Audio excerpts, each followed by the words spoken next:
Bienvenida. Hoy vamos a meternos de lleno en algo fundamental, el derecho penal. Es esa parte del derecho que le da al Estado una de sus herramientas más potentes y a veces más temibles, ¿no? La capacidad de castigar. Tenemos sobre la mesa un buen montón de material académico y, bueno, algunas decisiones judiciales importantes. Hay apuntes de clase, trozos de libros clave de juristas como Jeschek, Roxin o Viñas. Un debate bastante intenso entre dos pesos pesados argentinos, Nino y Zaffaroni. Y hasta una sentencia del Supremo de allí, el caso Fly Machine. Exacto. Y la idea hoy es, bueno, intentar entender la esencia de este derecho penal, sobre todo en un sistema democrático. ¿Para qué sirve realmente? ¿Por qué castigamos a la gente? Y quizá lo más importante, ¿dónde están las líneas rojas? ¿Qué límites tiene el Estado para no pasarse de frenada y proteger nuestros derechos? Vamos a explorar las tensiones que hay aquí, que se ven muy claras cuando se discute si las penas sirven para algo y si son justas. Va a ser denso, pero yo creo que muy interesante. Vale, pues empecemos por lo básico. Cuando hablamos de derecho penal, ¿de qué estamos hablando exactamente?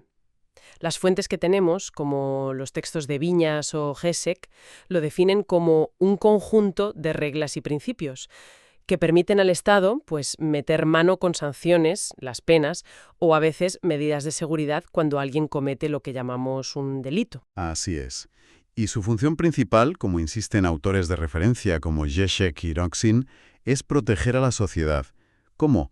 Pues cuidando lo que llaman bienes jurídicos esenciales. Piensa en la vida, la integridad física, la libertad, la propiedad, el orden público. Son como los cimientos para que podamos vivir juntos más o menos en paz. Sin proteger esas cosas básicas, la convivencia sería un caos, vamos. Entiendo, pero me imagino que no se mete en cualquier conflicto menor, ¿no? Porque si no, sería agobiante. Aquí es donde entra un principio que aparece en varias fuentes y que parece clave. Eso de la última ratio, o intervención mínima. Fundamental. Significa exactamente eso. El derecho penal debería ser el último cartucho, la última opción del Estado. Solo para los ataques más serios contra esos bienes jurídicos importantes, y solo cuando otras ramas del derecho como el civil o el administrativo, pues no son suficientes para arreglar el problema. Piensa en ello como el bisturí del cirujano. Solo se usa para lo grave, no para un simple rasguño que se cura con una tirita. Es una idea central en un Estado de derecho, una garantía para que el poder de castigar no se use a la ligera. ¿Tiene sentido? ¿Como una especie de freno? Exacto. Y además hay otro nivel de freno, como subraya Zaffaroni en sus escritos sobre derechos humanos. Todo el sistema penal, absolutamente todo, tiene que estar sometido a la Constitución y a los tratados internacionales de derechos humanos. Son como el marco general, el paraguas que limita sí o sí ese poder de castigar del Estado, lo que los juristas llaman el jus puniendi. Son la barrera definitiva, digamos, que protege a la persona frente al poder sancionador. Vale, entendido el marco general. Ahora vamos al meollo, a lo que más debate genera, la pena. Castigar, imponer un sufrimiento como respuesta a un delito. Suena fuerte, ¿eh? Las fuentes, sobre todo Viñas y Jeschek, nos cuentan que hay distintas teorías para intentar justificar por qué hacemos esto. Sí, es el gran debate histórico, vamos. Simplificando mucho, podríamos agruparlas en dos grandes familias. Por un lado están las llamadas teorías absolutas, que se centran en la idea de retribución. Aquí, la pena es como un fin en sí misma. Se castiga porque es justo hacerlo, porque quien hizo un mal merece recibir un mal equivalente. Es una mirada hacia el pasado, hacia el delito cometido. Se basa en la idea de justicia, de equilibrar la balanza. Filósofos como Kant o Hegel, que menciona Viñas, son referentes de esta visión. Ojo por ojo, básicamente, pero de forma organizada por el Estado, podría ser. Podría verse así, aunque con muchos matices, claro. La idea clave es la justicia y el merecimiento. Y luego está la otra gran familia, las teorías relativas, que ven la pena de una forma más práctica, como una herramienta para conseguir algo, evitar delitos en el futuro. Miran hacia adelante, no hacia atrás. O sea que castigamos para que no vuelva a pasar. Esa es la idea central. Y dentro de esta familia, pues hay dos enfoques principales. Está la prevención general, que se dirige a toda la sociedad. Puede ser negativa, intentando asustar a la gente con la amenaza del castigo. Aquí se suele citar a Feuerbach, para que no delincan. O puede ser positiva, buscando reforzar la confianza de la gente en que las normas se cumplen, Y el sistema funciona, como defendían autores como Welzel o Jacobs. Vale. Asustar a todos o convencer a todos de que las reglas valen. ¿Entendido? Exacto. Y luego está la prevención especial que se enfoca en la persona que ya ha delinquido. Intenta evitar que esa persona vuelva a hacerlo. ¿Cómo?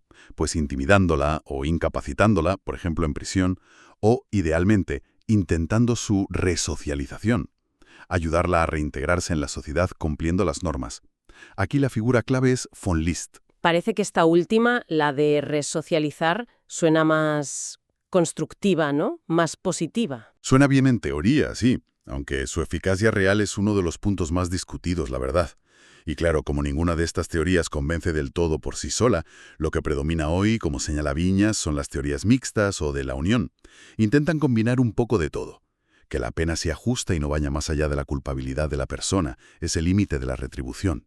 Claro. Pero que también sirva para prevenir delitos futuros, ¿no? Tanto en general como en especial. Un intento de cuadrar el círculo, parece. Un poco sí. Y toda esta discusión teórica, que puede parecer un poco abstracta, cobra una vida tremenda en el debate que tenemos entre Carlos Niño y Eugenio Zaffaroni. Es un diálogo fascinante, porque baja estas ideas a la tierra, a la realidad cruda del sistema penal, sobre todo en Latinoamérica. Aquí es donde la cosa se pone realmente interesante, ¿verdad? Porque Zaffaroni parece muy, muy crítico con todo el sistema. Muy crítico, sí.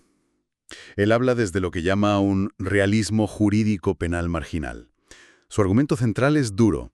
Dice que el sistema penal, tal y como funciona en la realidad, especialmente en los países periféricos o del margen, genera más violencia y sufrimiento del que evita. Señala varios problemas estructurales. ¿Cómo cuáles?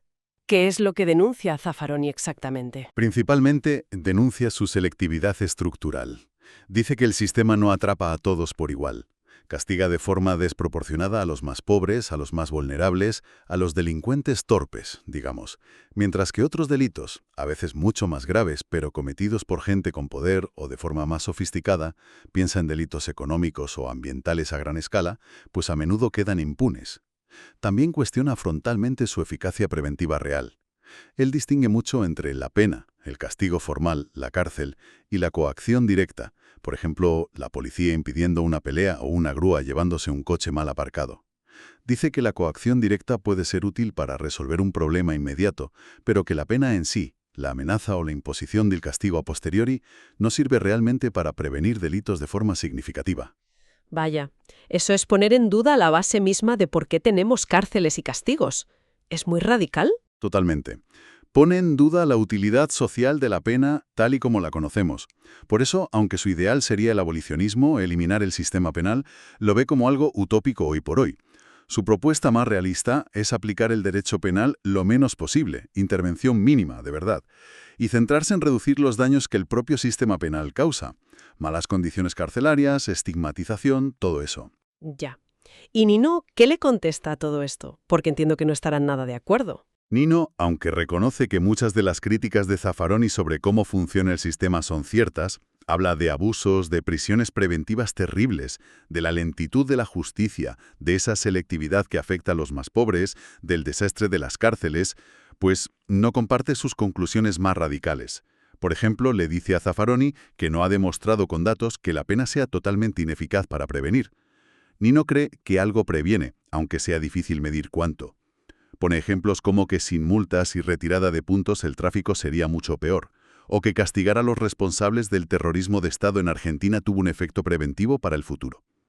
O sea, Nino ve problemas graves, pero cree que se pueden arreglar y que el sistema bien gestionado sí puede servir para algo útil. Exacto.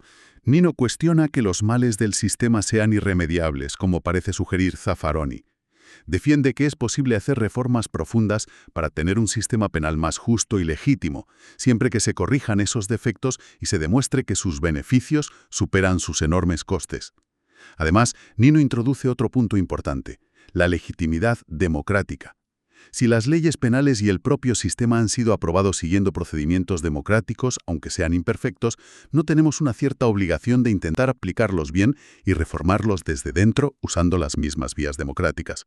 También discute con Zaffaroni sobre si en sociedades muy injustas se puede hablar realmente de un consentimiento a las normas. Es complejo. Es un debate profundo sobre si el sistema está roto sin remedio o si se puede y se debe arreglar, ¿no? Justo. Zaffaroni insiste en su análisis estructural, negando la eficacia preventiva de la pena, ojo, no de toda coacción estatal, y diciendo que quien tiene que demostrar que un sistema tan violento y selectivo es útil y legítimo es quien lo defiende, no quien lo critica. La carga de la prueba, dice. Insiste en diferenciar bien los conceptos pena, coacción, reparación, para poder controlar el poder. Nino al final aboga por reformas prácticas, basadas en evidencia, para mejorar el sistema. Zaffaroni, en cambio, pide una reconstrucción teórica radical, pensar el derecho penal desde una teoría negativa de la pena, viéndola siempre como un mal a minimizar y controlar al máximo, para no caer en justificaciones que históricamente han servido para legitimar abusos de poder. La pregunta final de Zaffaroni es brutalmente directa. ¿Vale la pena? ¿Merece la pena todo este montaje con sus costes y su realidad? Uf, una pregunta que te deja pensando.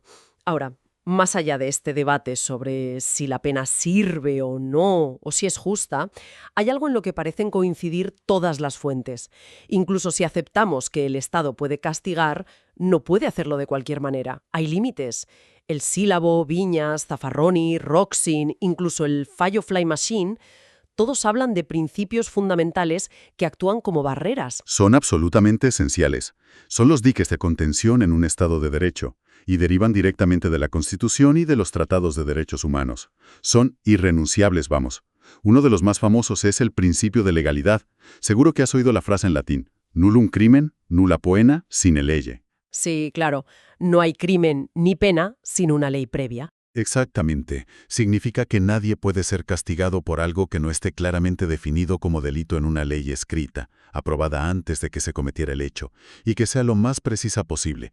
Nada de castigos por sorpresa o por leyes vagas. Es una garantía básica de seguridad jurídica. Lo encontramos en la Constitución. El artículo 18 en Argentina es un ejemplo clásico, y lo desarrollan todos los autores. Y mencionaste el fallo Fly Machine. ¿Cómo encaja aquí? Es interesante porque Zaffaroni, en un voto particular en esa sentencia, conecta este principio de legalidad con otra idea: la necesidad de una conducta humana, nulla injuria sin actione. Su argumento, muy debatido, es que las empresas, las personas jurídicas, al no ser personas físicas, no pueden actuar en el sentido penal del término. Por tanto, según él, no pueden cometer delitos. Societatas delinquere non potest. Ojo, esto no significa que queden impunes. Pueden recibir multas enormes u otras sanciones administrativas o civiles. Pero Zaffaroni argumenta que la responsabilidad penal, la que puede llevar a una pena, en sentido estricto, exige una acción humana individual. Entiendo. Es una interpretación estricta de que solo las personas de carne y hueso pueden ser culpables penalmente. Una visión muy personalista. Eso es. Y esto nos lleva a otro principio clave: el principio de culpabilidad. Significa que solo se puede castigar a quien actuó culpablemente, es decir, a alguien que tuvo la capacidad de entender lo que hacía y de elegir actuar de otra manera, pero decidió infringir la norma. Implica que la responsabilidad penal es personal. No se puede castigar a alguien por lo que hizo otro. Viñas lo explica muy bien. Y Zaffaroni, de nuevo en Fly Machine, dice que este principio tampoco se puede aplicar a las empresas porque una empresa no tiene voluntad propia ni capacidad de elegir en el sentido humano. El debate entre Nino y Zaffaroni también toca lo difícil que es aplicar este principio en la práctica, en sociedades con mucha desigualdad, donde la capacidad real de elegir puede estar muy limitada por las circunstancias sociales, económicas. Claro, eso tiene sentido. Otro límite importante que mencionan las fuentes es el principio de lesividad o de protección de bienes jurídicos. ¿En qué consiste exactamente? Es fundamental para evitar que el derecho penal se meta en la vida privada o en la moral de cada uno. Básicamente, dice que el Estado solo puede castigar conductas que realmente dañen o pongan en peligro concreto bienes jurídicos importantes, la vida, la propiedad, etc. No puede castigar simples pensamientos, ideas, formas de ser o conductas que consideremos inmorales si no perjudican a nadie directamente.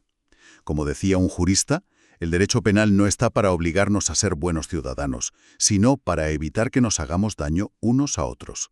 Roxin, Jeschek, Viñas, todos insisten mucho en esto. O sea que si no haces daño a nadie de forma constatable, el derecho penal en principio no debería meterse contigo. Esa es la idea básica, sí. Y muy conectado con el respeto a la persona, está el principio de humanidad de las penas. Prohíbe de forma absoluta la tortura y cualquier pena o trato que sea cruel, inhumano o degradante. Está en todas las constituciones modernas y tratados de derechos humanos. Busca garantizar la dignidad de la persona incluso cuando está siendo castigada. Es un mínimo civilizatorio. Y finalmente se habla del principio de proporcionalidad, que el castigo sea, bueno, proporcional, supongo, que haya un equilibrio. Justo eso. Que la gravedad de la pena guarde relación con la gravedad del delito cometido y con la culpabilidad de quien lo cometió. No se pueden imponer sanciones totalmente desmedidas. Imagina una pena de cárcel de años por un pequeño hurto. Sería claramente desproporcionado. El Sílabo y Viñas lo señalan como otro límite clave para evitar la arbitrariedad. Entonces, legalidad, culpabilidad, lesividad, humanidad, proporcionalidad. Son como las reglas del juego que el Estado tiene que cumplir sí o sí al usar el derecho penal, ¿no? Las líneas rojas. Exacto. Y junto a otras garantías importantísimas como la presunción de inocencia, eres inocente hasta que se demuestre lo contrario, que parece obvio pero es crucial, el derecho a defenderte en un juicio justo, o la prohibición de ser juzgado 2 veces por lo mismo, ne bis in idem, forma lo que se llama el garantismo penal. Un concepto que desarrolló mucho un jurista italiano, Luigi Ferrajoli, que aparece citado en la bibliografía. La idea central del garantismo es esa: maximizar las defensas, las garantías del ciudadano frente al poder inmenso que tiene el Estado para castigar. Queda claro. Hemos visto para qué se supone que sirve el derecho penal, proteger cosas importantes. Hemos explorado el lío de justificar la pena, si es por justicia, por prevenir o una mezcla, y las críticas feroces sobre si realmente funciona o es selectivo.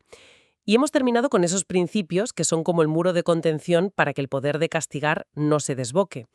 Se ve que es un terreno lleno de tensiones. Proteger a la sociedad versus proteger al individuo. Siempre ese equilibrio delicado. Totalmente. Y el debate Nino Zaffaroni es un ejemplo perfecto de esa tensión y de lo difícil que es ponerse de acuerdo incluso partiendo de bases similares. Muestra cómo, incluso desde posiciones que defienden la democracia y los derechos humanos, se puede llegar a conclusiones muy distintas sobre si el sistema de castigo que tenemos es legítimo y útil. Las denuncias de Zaffaroni sobre la selectividad, la violencia del sistema y su dudosa eficacia preventiva, sobre todo en contextos de mucha desigualdad, pues nos dejan con una pregunta muy seria sobre la mesa. La pregunta de si el sistema cumple lo que promete o si, como sugiere Zaffaroni, sus costes son mayores que sus beneficios, ¿no? Si realmente vale la pena. Exacto. Esa pregunta sigue abierta y es crucial. ¿El sistema penal, tal como funciona hoy, realmente protege eficazmente los bienes jurídicos y previene el delito de forma justa? ¿O es en gran medida un ejercicio de poder que tiende a reproducir las desigualdades y a causar más daño del que evita? Es una duda más que razonable. Y con esto llegamos al final de nuestro análisis de hoy y dejamos una reflexión para quien nos escucha. Si tomamos en serio, aunque sean parte, esas críticas sobre la selectividad y los problemas del sistema penal actual, ¿qué podemos hacer como sociedad? ¿Cómo aseguramos que si se aplica un castigo sea de verdad justo, proporcionado y respetuoso con la dignidad de todos, y no solo una forma de controlar a los de siempre o una lotería injusta? ¿Es posible reformarlo a fondo desde dentro para que funcione mejor, como creía Nino? ¿O necesitamos un replanteamiento mucho más radical, cuestionar sus bases, como parece sugerir Zaffaroni con su vale la pena? Una cuestión clave para cualquier sociedad que quiera llamarse democrática y de derecho. Da para pensar, desde luego. Hasta la próxima exploración.